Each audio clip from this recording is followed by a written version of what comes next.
সাকিব তামিমের বিকল্প কি আছে? থাকলে কারা? মুশফিক মাহমুদুল্লাহর বিকল্পও কি আছে? উত্তর হলো হ্যাঁ, আছে।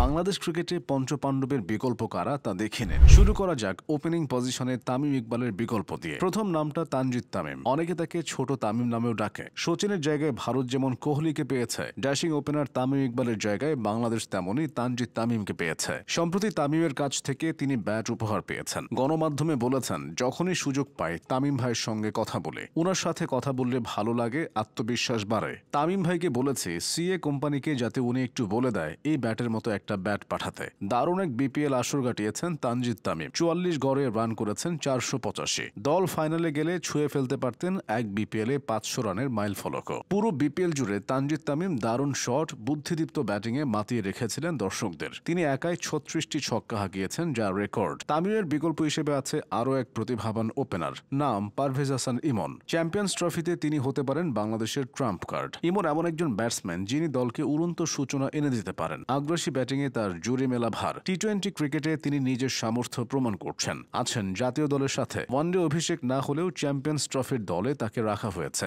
অনূর্ধ্ব-19 বিশ্বকাপ জয়ী এই ওপেনার বহু আগেই নিজের জাত ছিনিয়েছেন। এবার নজর দেওয়া যাক মিডল অর্ডারে। এখানে আছে জাকের আলী ও তাওহিদ হৃদয়। টি-20 হোক বা টেস্ট, যে ফরম্যাটে যেমন খেলা দরকার জাকের আলী সেভাবেই হাজির হন। ওয়ানডেতেও তিনি ছন্দ খুঁজে নিয়েছেন। বড় বড় ছক্কা হাঁকানোয় জাকেরের ধারে কাছেও কেউ নেই। জাকের মাঠে থাকলে তাকে আলাদা করে তার উপস্থিতি টের পাওয়া যায়। তার সরব ও চনমনে উপস্থিতি দলের পারফরম্যান্সেও ইতিবাচক প্রভাব ফেলে। তবে এক দুটো ম্যাচ খারাপ করলে সমালোচনাটাও থেমে থাকে না। বিশেষ করে তার সীমিত শর্ট রেঞ্জ আর অতি লেগ সাইড নির্ভরতা নিয়ে কথা হয়। রানের পর রান করে তিনি সমালোচকদের মুখ বন্ধ করে যান। এদিকে তাওহিদ হৃদয়কে তুলনা করা হয় মুশফিকুর রহিমের সাথে। মিস্টার ডিপেন্ডেবলের সাথে হৃদয়ের কিছু সাদৃশ্য মিলে যায়। তারা দুজনেই মিডল অর্ডারে দলের ভরসা হন, চাপের মুহূর্তে নেমে দেখে শুনে ব্যাটিংটা করতে পারেন। শুরুতে হৃদয় ঝলকটাও দেখিয়েছেন বেশ। এশিয়া কাপ, বিশ্বকাপের মতো বড় আসরে বাংলাদেশের ভরসা হয়েছে। কিন্তু দিন যত গড়াচ্ছিল হৃদয়ের ব্যাটিংয়ের দুর্বল দিকগুলোও যেন ততই ফুটে উঠছিল। আউটের ধরনগুলোও ছিল দৃষ্টিকটু। ভাগ্য সহায় হয়েছে, অন্যদের মতো তাকে বাদ পড়তে হয়নি। ম্যাচে থেকেই তিনি নিজের ভুলগুলো শুধরে নিচ্ছেন, বাধা বিপত্তি পাড়ি দিয়ে এগিয়ে যাচ্ছেন। এদিকে মাহমুদুল্লাহর জায়গায় ফিনিশার হিসেবে নিজেকে প্রমাণ করেছেন মাহিদুল ইসলাম অঙ্কন। মাসেল পাওয়ার নেই, সুঠাম দেহ নেই, অথচ তিনি ছক্কা হাঁকান ক্যারিবীয় স্টাইলে। চিকন চাকন শরীর নিয়েও 22 গজে তিনি ঝড় বইয়ে দেন। খুলনা টাইগার্সের জার্সিতে